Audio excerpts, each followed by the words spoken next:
Hey everyone, this is Zan, and welcome to Dominion 6 at a glance. Today we'll talk about Mekone, the Brazen Giants.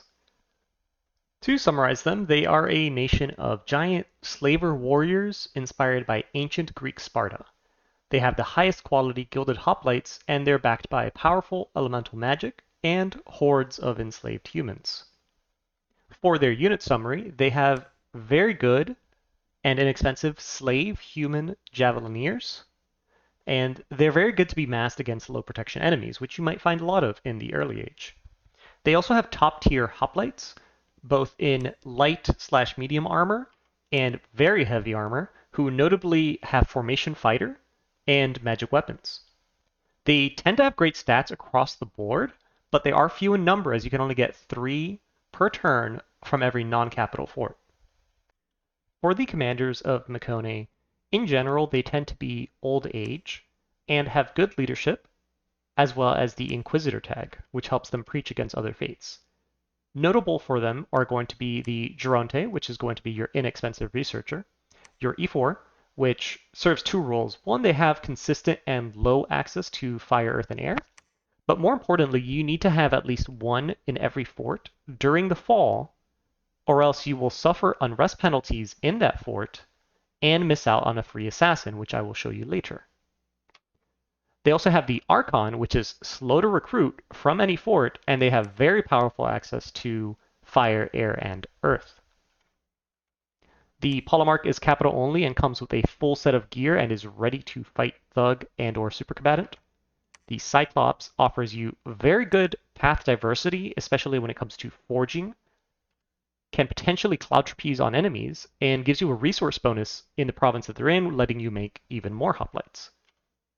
Then they also have the Basilius, which early on you might not make as much of, as they tend to have redundant path compared to your other mages, but they are your only source of water magic and the cross paths that can bring. They're also notably priest level 2 with that same Inquisitor tag. Moving to the summons of Mekone, they share these with Phlegra, Phaecia, some of the other Greek factions. First, you have the combat summon of the Spartae, which we already know is fantastic, especially if you layer a bunch of buffs on them, which this nation can. You have the Curs, which are kind of like a Greek djinn with a fear aura. They're invisible and ethereal. The Hound of Twilight, which is going to be hard to cast because I think it's Death Earth crosspath, but they're very, very good for their cheap cost. The Cocktoros was mostly useless in Dominions 5. I feel like they're kind of better now with higher protection values and the ability to trample and attack at the same time. It's definitely worth testing. And finally, they have the Lampads, which are unarmored but invulnerable to regular attacks, and notably they have a Banfire Torch, which has an area of effect 1 attack, meaning it cannot miss, that will inflict decay if the enemy fails a magic resistance check. For the non-national summons, although Mekone does have wide elemental paths, the primary ones I want to look at are going to be the Green Lion, which isn't as seen in other nations, but is notable for having a lot of hit points, good resistances, ethereal, and a ranged acid attack that is also area of effect 1. It now in Dominion 6 this uses a fatigue cost rather than ammunition, so that makes them even better. Also, although this is not a non-national summon, this is the assassin that having the E4 in your forts will get you. It's not very patient assassin, but the fact that it is a giant assassin with very good stat line means you can customize this to handle whichever opponents you might be trying to assassinate. Although your magic paths are kind of linear, your roster can actually go in 2 different ways, depending on who your opponent is. If you're fighting an enemy that is lightly armored, maybe doesn't use shields, say Ulm, you can actually spam the peltists and get really crazy numbers of javelin throwers that will trade very efficiently against almost anything Ulm's going to throw at you. Against most other enemies where you need maybe high-skilled, high-protection magic weapons, you do have your varieties of hoplites available to you. Both of these units are going to take earth and fire buffs very, very well, giving them either more damage, more armor, or more attack skill. You also have really good thugging potential on all of your mages despite their old age because their stats are fair. They have great hit points and some of them can even magic phase. The one thing that you do want to keep in mind is that you desperately need to break into sorcery paths later in the game. Your early game is kind of secured. You can expand very easily with your hoplites or your peltasts. You have very good early game magic in your fire and earth paths. It's very consistent too, which is great. But as the game progresses, you might need to start worrying about things like poison, things that do magic resistance checks, things that turn the lights off. Your hoplites fight fantastic, but if they can't see anything, I think they're going to have a hard time. So from the get-go, since your early game is guaranteed, you really do want to focus on expanding your magic diversity and leveraging your strong start to a late game strength. Since Mekone's unit roster is so solid, we're going to go ahead and focus on Alteration and Enchantment to give these unit buffs. We're going to start with Temper Armors and Strength of Giants, which are going to be easily castable by, say, some of your Polemarchs, and also Earth Meld. Now, the combination of all this is you're going to increase the protection and the damage that your units do. Earth Meld is going to separate parts of the enemy army, and in close range, your hoplites are strong enough to break out of this easily, but your enemy might not be. Furious Warriors is just a way to have your peltasts either stay in the fight longer with extra morale, or for your hoplites to repel and land more hits with their spears.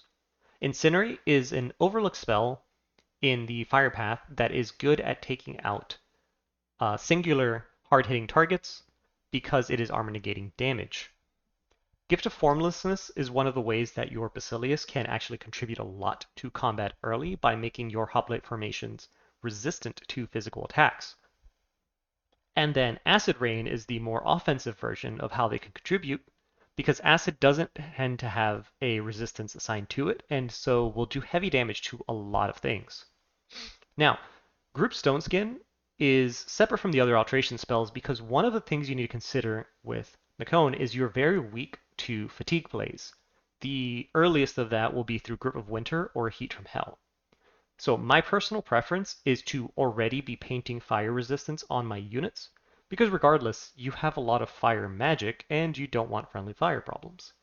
So once your units are fire resistant, now I can go ahead and cast Group Stone Skin, making them weak to cold, and Heat from Hell, which can negate Grip of Winter. They cancel each other out, and so you don't need to worry as much about your cold weakness. Before I go into Pretender Design for Mekone, I want to preface it with this chart that I quickly threw together. And the reason for it is that Mekone, as a nation in Dominions, does not need any help expanding. It doesn't need any super combatants for defense, and it doesn't need a powerful bless. They mostly just want scales and late game diversity, so your Pretender, really all they need to do, in my opinion for this nation, is get you some late game diversity. So here I've kind of jotted down the paths you might want on your Pretender for the sole purpose of breaking into, say, a sorcery of your choosing. It doesn't have to be all of these, but at least one or two of these I would recommend. That being said, here are some sample Pretenders that I do have. I've listed them all under utility because honestly that's what they're going to do. So here we have the Glamorous Statue of Fertility. And as you see, it's just going to give me a lot of really good scales, some very basic Mage Bless, but it's also going to have the Earth Nature Glamour path, which is going to let me break into Glamour, summon Fey things, or at least make the boosters for them. Also, we have here the Sorceress Titan and the Astral option, which again, it's going to do the same thing. We're ignoring Glamour here to break into Death and Blood and Nature, or Astral 6, which is going to boost all our sorceries across the board. And with Astral Earth, not only do we get more Astral boosters, we can make golems and auto communion items. Again, if you want to create a Pretender for something similar, I would pause the video where I flash that chart, and in the future maybe I'll create another video going more in depth onto it. For Mekone's actual gameplay, I recommend starting out by recruiting Elder Cyclops whenever you can, so that you can use their resource bonus to ensure that every turn you're able to recruit 7 of the heavily armored hoplites and a Polemarch every turn. That's going to be your basic army. The Polemarchs are going to be able to use Earth Power and then Temper Armors or Strength of Giants to make your units actually pretty damn good. When it comes to expanding with your Palisades, you don't need to upgrade them further, just the first level is enough to get you a mage per turn, in which I recommend recruiting at least an E4 as your first mage to handle the Unrest event in the fall. I even recommend renaming them in all capital to Don't Move, so that you don't forget that they need to stay there. That way you're going to get the Cryptes Assassin every year, and that is where you can have a lot of skill expression in how you use these to assassinate your opponents. Moving into the mid game, you're mostly going to start worrying about elemental weaknesses, so you need to use your Archons or even some E4s to paint fire, water, and shock resistance on your units. And you also really need to start branching out into those sorcery paths, likely with nature mages, ideally some death mages as well, and maybe even using scouts to break into blood. Because once you make it to the late game, we definitely want to make sure that we're able to leverage those sorcery paths in combat, usually having summoned some important mages, crafted them boosters, and kept them safe. Your troops have very good quality, but in the late game, they definitely need to be protected against their magic resistance or against certain elemental weaknesses or even poison. With all that said, hope you enjoyed the video. Please leave a like and subscribe if you did, and please comment below anywhere where you agree, disagree, or if you have any experience at all with Mekone, whether it's similar to what I'm saying or completely different. Thanks, and see you guys next time.